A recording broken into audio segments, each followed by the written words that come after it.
Good evening. In Panorama tonight, we will be discussing this month's unemployment figures, which were released today.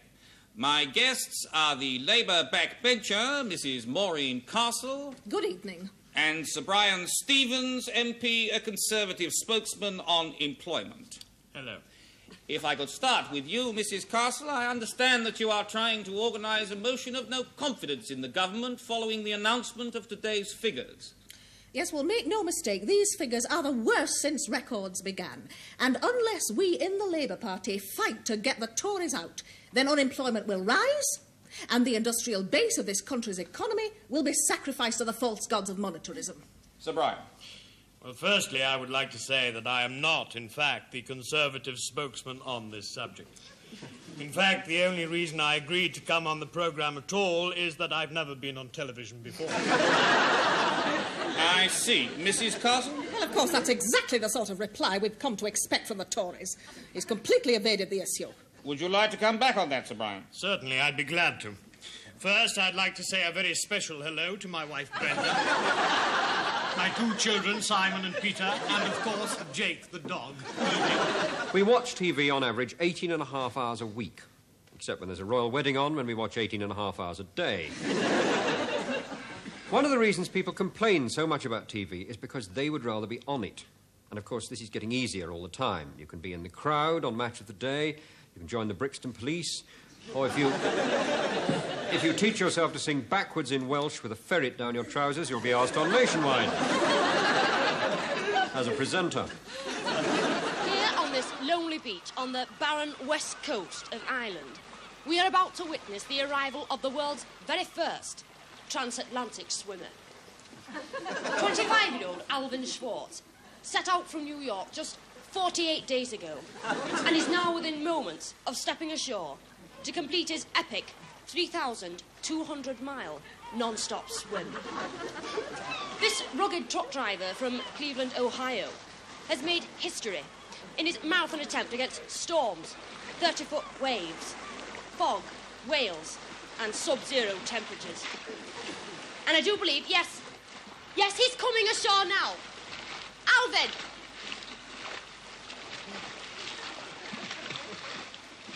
I'm from BBC Nationwide. Nationwide?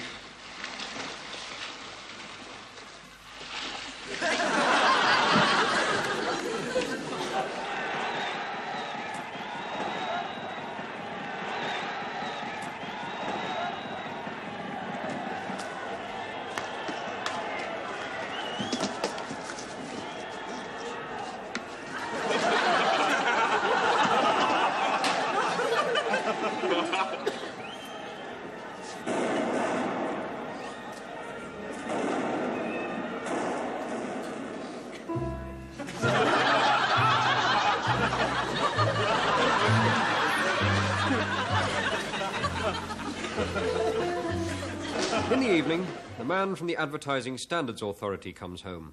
He's had a hard day checking that all advertisements are fair and honest and putting ticks by them. When he goes through the door, his wife takes off his white suit. No one would ever wear a white suit to work, she cries, and she rips it down the middle, putting the two halves into different washing powders. She has already cheerfully done the washing for her family of cute, freckled professional children when they came in covered in mud and smiled at her. They then ate 27 helpings of mashed potato until the cameraman was satisfied that it looked enough like ice cream to be really fair and honest. Then they tried to make the professional Labrador puppy run round the garden towing a loo roll. The Advertising Standards Authority man has been checking with David Niven to make sure that, after a meal at the world's best restaurant, he always orders Maxwell House instant coffee. Must be tricky, especially if he's having dinner with Kenneth Moore, who always drinks Mellow Birds, not to mention Gareth Hunt insisting on Nescafe. His wife and freckled children, they're not freckles, they're spots caused by eating nothing but beef burgers, all come back in. His wife is getting tired now. Her 18-hour girdle has just run out.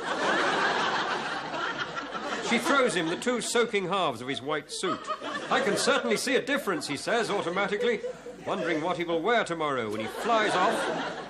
What he will wear tomorrow when he flies off to check that drinking lager on a desert island really does make the lights go on in all the palm trees.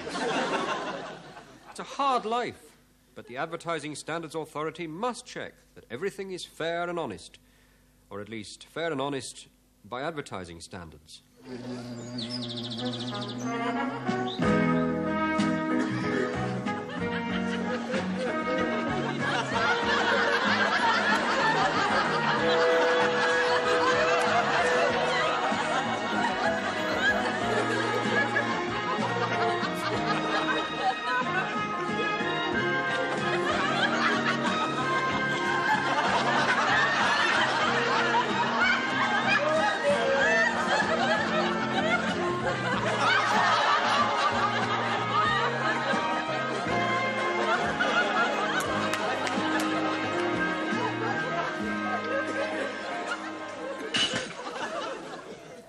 And so Meg Mortimer went up the hill with Benny, and who should they meet on the way but Arthur Brownlow?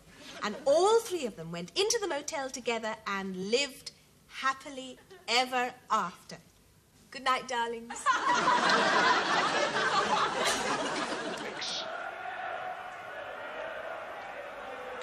It's always the same. Whenever I want to watch ITV, you want to watch BBC. Yeah, built up. Oh, I've got rights, the same as what you have. Why do we always have to watch the programmes you want to watch? Look, just let me watch BBC tonight, and tomorrow we'll watch ITV. No, I want to watch ITV now. Oh, all right, I'll switch it over. Instead of watching television, why not go out for the evening? You could go to a working men's club, if most of these hadn't closed down due to the current shortage of working men. You could go to the cinema, to Cine Centres 1, 2 and 3, where you can watch what's on at number 2 and hear the soundtrack of number 1 from one side and the heavy breathing from number 3 from the other. Some of these now even show special made-for-cinema movies. What could be more fun than a night out sharing Britain's glorious theatre tradition? I guess you know the feeling when you walk into a room and realize everyone is looking at you with adoration in their eyes as the conversation dies. Okay, so you don't know that feeling? I do. It might be a ballroom in Hollywood full of actors and actresses reveling. Well, this is what I say as every face is turned my way. In that hush when the band stops Lloyd Webber. Here I am, this is me, I am here. What do you think of the outfit, girl? Wow, it's amazing! Here I am, this is me, I'm here, so sweet you see. I'm looking fine, I'm feeling good. You looked fine, we knew you would. Welcome to my universe and welcome to my show. I know you're all gonna fall in love with me, and this is how I know.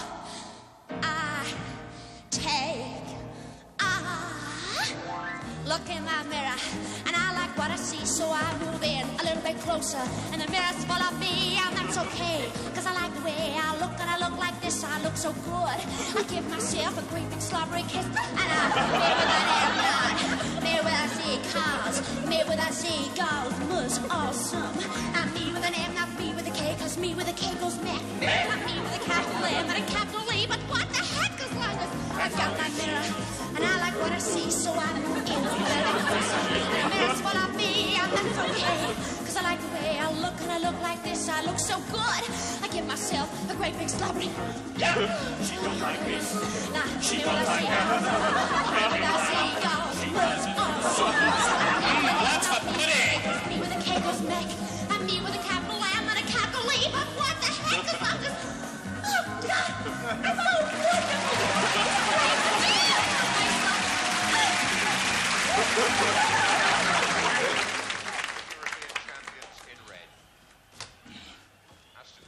Brian, I've just been up in your room and I found these stuffed under your mattress. Well, £5 and they're yours. $4.50. Done. One of the great things about democracy is a free press.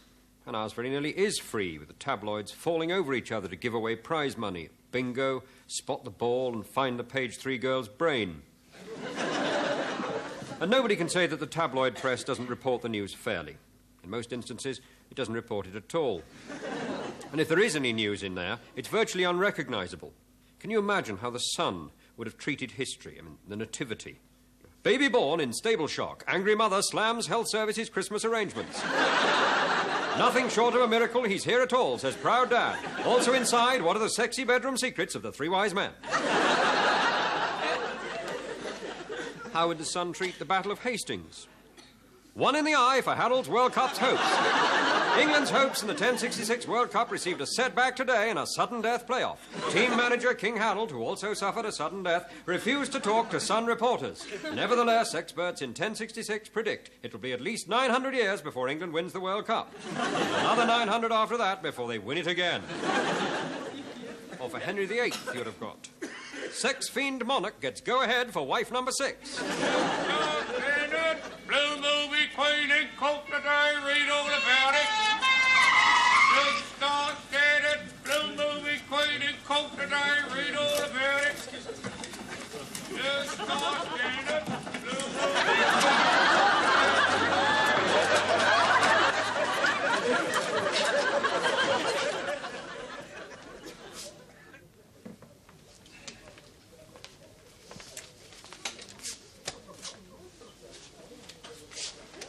You the bloke from the Chronicle? Ollie Jackson, Crimes of Violence. Pleased to meet you. Now, what can I do for you? Well, we thought you might be interested in buying the inside story of the Dalston bank job. Mm-hmm. And when did that one happen? Well, it hasn't yet, but we thought we'd get a bit of backing before we did it, like, you know. I see. And what we're talking about here, just a run-of-the-mill shotgun gang and bank heist? Or do we have masked men in High Street bloodbath? Well, that depends on the sort of money you're offering, really, you know. I see. Trouble is, bank raids are 10 a penny. We need the human touch. Will you test tube baby? At least I don't think so. I'll tell you what, we could always take a model hostage as we're making our getaway. Brave blonde and terror ordeal. No. That's more Freddie Butcher over in features. It's hardly a crime of violence. How about if we throw her out the back of the car? Terrific. Now, how much are you going for? Well, we reckon there's about 50,000 in the safe. No. For the Chronicle, how much? 5,000. 8,000 and we guarantee a bloodbath. 10,000 and you can have sponsored by the Chronicle on the getaway car. Now, for real news and analysis, you have to go to the Quality Sundays with colour supplements in which all the odd-numbered pages have articles called Ethiopia, Poor House of Africa, and all the even-numbered pages have adverts for £99 onyx clocks. Or limited editions of things. The Kendal Mint proudly presents its unique collection of medallions of ex-football managers' hats. Each medal cast in platinite is a machine-crafted replica of the hats you've seen leaving the world's football boardrooms. In 20 years' time, Sotheby's is going to be stiff with these things. It's a good tip, that, actually. If you really want one of these great investments, hang on. They're going to be much cheaper in 10 years' time.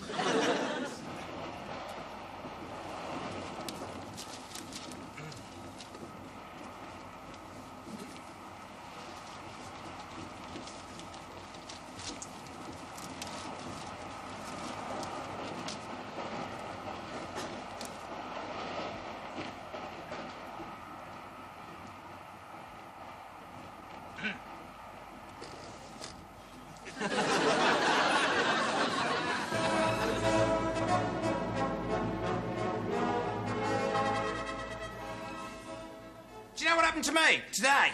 I was standing outside Tesco's, right, like looking after a dog for a mate, you know, just minding my own business, and this bloke came up and tried to put 10 pence in the top of my head. I said, what do you think you're doing? He says, you're not blind. He says, people like you make me sick. And he walked off over the car park. And I watched him all the time and he wasn't sick. He was a liar. Anyway, this week I've been investigating the media. It hasn't been much of an investigation. Only took me about 4 hours to look it up in the dictionary, that's all. Because it's quite near the back, you know, it's quite a long book, you know. And all it means is, like, television and newspapers, that's all. So I didn't have anything to do for the rest of the week. I just didn't do anything. Well, did a few things like, you know, walking about and going into shops and out of shops again. Basically, I didn't do anything. Then on Thursday, this really strange thing happened. Stranger than truth. Except that it was true. Strange. Anyway, I was watching Top of the Pops, right? Because I always like to catch Top of the Pops. Because, like, they have these charts of which pop groups have made the most money each week, you know, which is quite important for young people to know. And I was watching it. There was this tap on the window. And I looked round, and it was the postman. I thought, that's weird. Not because it was, like, late, you know, at 7:30, but because we live on the 3rd floor. I thought, oh, well, he probably just wants to watch Top of the Pops or something, so I'll leave him alone, you know. Carried on watching Shakin' Stephen, who's very good, and the little tap came again. So I looked round. I thought, it's no good. I'm going to have to find out what this is. So I walked over. I said, I'm just going to open the window, you know, and he sort of shook his head a bit. And I opened it up, and he'd gone.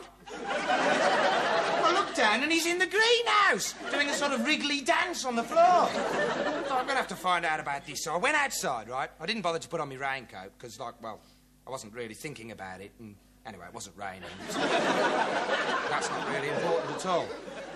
Anyway, I went down, I said, what's going on, Mr. Postman? And, like, he handed me this little note. So I took it and, like, read it, and it said, Dear Kevin Turvey, before you finish reading this note, you'll receive a severe blow on the back of your head with a hammer. Love, the Postman. P.S. Do you... Oh, and I thought, wow, what's that? And this whack on the back of my head. Whap, like that. And I thought, I better hold on, otherwise I'm going to lose my eyeballs. It came again like this. I didn't say anything about a third blow, did it? Whoa, and another one came up. Whoa, I thought, what's going on here? I thought, I better get down to the hospital. So I started to crawl off, you know. I thought, I wouldn't call an ambulance, like, because it's only a short crawl. Crawled down the road, crawled round the corner, crawled up the flyover and down the other side, like, really fast, going away, crawled up the steps to the hospital. Very nice in the hospital, like, the bloke opened the door, and I crawled in, said, sorry about your floor, mate. And I crawled over to, like, the desk, which is what they call the little hole that the nurse sticks her head through. She says, are you National Health or private? I says, National Health, please. She says, right, over there. So I went out into the car park where she was pointing, like, there's loads of other people sitting out there, right? And some of them were, like, lying there. Some of them sort of hanging, you know. It wasn't very nice. Anyway, I started to wait there. And then, just at the end of the wait, this doctor came over with a hypodermic, syringe-like, a needle, you know. And he says, Kevin Turvey? I says, yeah. He says, drop your trousers. So I drop my trousers. He says, drop your pants. So I dropped my pants. I don't know why he didn't tell me to drop them both at the same time. It saved a lot of time, really. But I expect he didn't know that I was wearing any pants, you see. Strange people, doctors, anyway. So he says, I'm going to give you an injection. And he was right. It went whack in the back of my head. Oh, what's this? And that's just when all these huge, great 30-foot slugs started appearing and coming towards me and saying, Kevin Turvey, give us your legs. We haven't got any, you bastard. It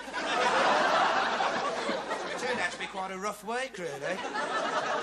Anyway, that's the last time I watched Top of the Pops with the curtains open. See you next week, viewers. Kevin's here.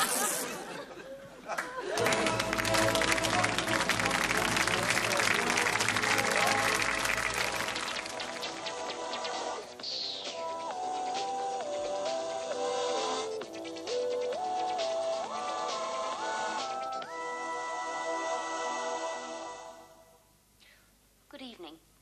Tonight, we'll report on a revolution in medical science.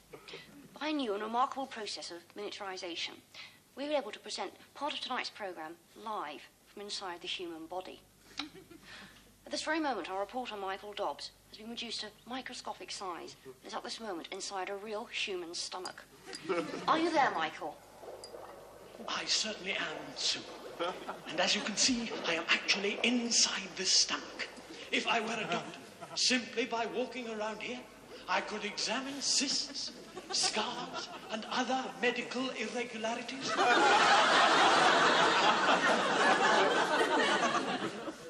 The future is, of course, video.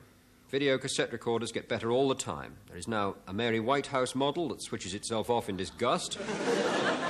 There's one with a Clive James button that adds rude comments to the programmes. There's even an Irish video recorder that records the programmes you don't want to see and shows them while you're out. In France, the election has left many people feeling a sense of insecurity, a feeling that change has happened just too quickly. And artifice has gone there. Artifice. They followed the fur. But France is not the only country with problems. In Germany... And so we come...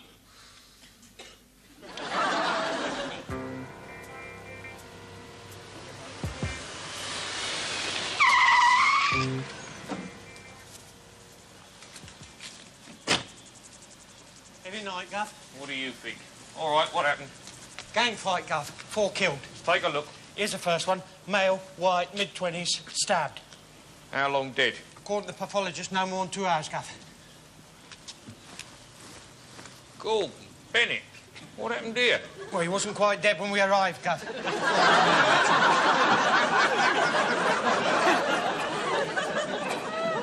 What's this? He was pushed off the roof. Some more bits of him over there. There it is. I think you should take a look at this, Gov. What is it? That is a couple making love. How did they die? They didn't. I just thought it'd make a nice picture.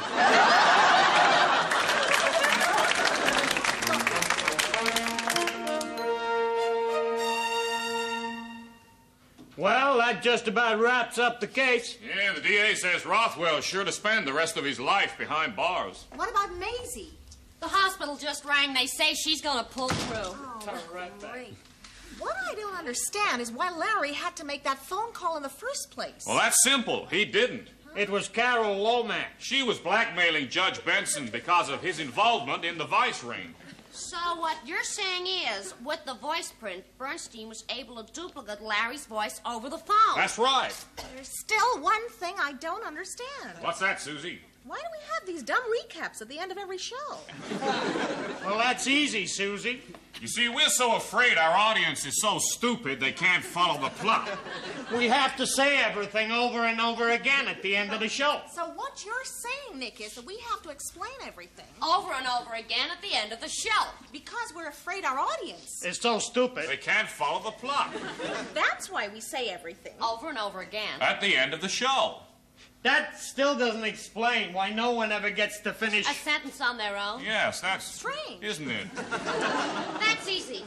The explanation of the plot is so boring. If you break it up between 4 people... It sounds like it's real conversation. And... That's... Why? Is... Always. Happens. At The... And... Of... every... Show. Right! You know, there's still one thing I still can't understand. Now, what's that, Lucy? What's he doing here? Lucy, that's something we'll probably never know.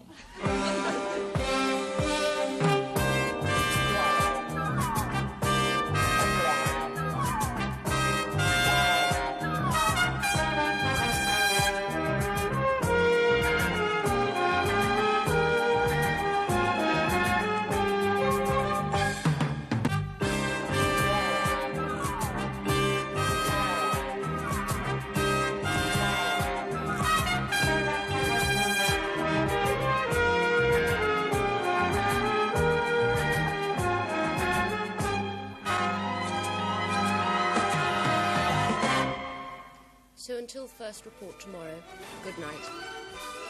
Good night.